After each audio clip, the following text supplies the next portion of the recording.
ये सरकार के मिनिस्टर्स और चीफ मिनिस्टर तरफ से आ रहे हैं, उसको देखने की जरूरत है। और सबसे बड़ा प्रोवोकेशन जी, उसको बाजू रखिए।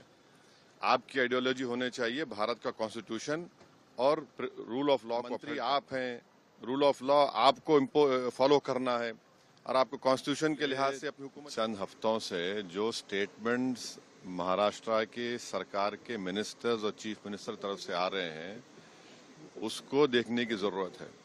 और सबसे बड़ा प्रोवोकेशन तो वो सत्ता में है, गवर्नमेंट में है, और गवर्नमेंट प्रोवोकेटिव स्टेटमेंट्स दे रही है।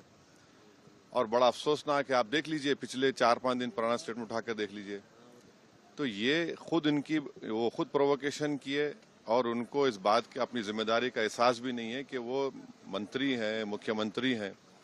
और दूसरी बात यह है कि आपने कई तस्वीर किसी बादशाह के बनाकर जलाए पूरे महाराष्ट्र में, कोई रिएक्शन नहीं हुआ, तो आपको तकलीफ हो गई। तो आपने क्या किया कि कुरान की जो आयतें हैं, जो वर्सेस हैं कुरान के, जो एक कपड़े पर लिखी जाती हैं, उसको आपने जलाया। और जब ये हरकत हो रही थी तो उसी वक्त जाकर मुकामी वहां के जो मुसलमान और हिंदू लोग थे, जाकर कंप्लेन किए डीसीपी को कि इसको रुकवाइए। देखिए ये जो कपड़ा है जिसपे कुरान करीम के आयतें लिखी हैं, वर्सेस लिखी है, मत करिए। जलाया गया, एक्शन नहीं लिए। उसके बाद शाम में ये सब चीजें हुई। मैं उसका कंडेम करता हूँ वायलेंस का, मगर इसको टोटल देखिए आप कि जो स्टेटमेंट्स एमिनेट हुए हैं, जो स्टेटमेंट दिए गए हैं मिनिस्टर्स की तरफ से, अभी भी दिए जा रहे हैं, भाई आप रूल ऑफ लॉ को फॉलो करिए ना।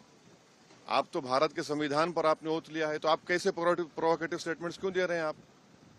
भाई मुझे किसी चीज कोई चीज पसंद नहीं है, आपको कोई चीज पसंद नहीं है, तो कोई भी अपनी नापसंद का इजहार कानून को हाथ में ले करेगा क्या? ये देखने की जरूरत है। तो ये बहुत गलत हो रहा है, सरकार की जिम्मेदारी है, ये सरकार की गलती है, इंटेलिजेंस की फेलियर है। उस जगह जहां से महाराष्ट्र के मुख्यमंत्री आते हैं, और ये जो वायलेंस हुआ है हमारे केंद्र मंत्री के घर के करीब है पूरा, ये बड़ी गलत बात हो रही है।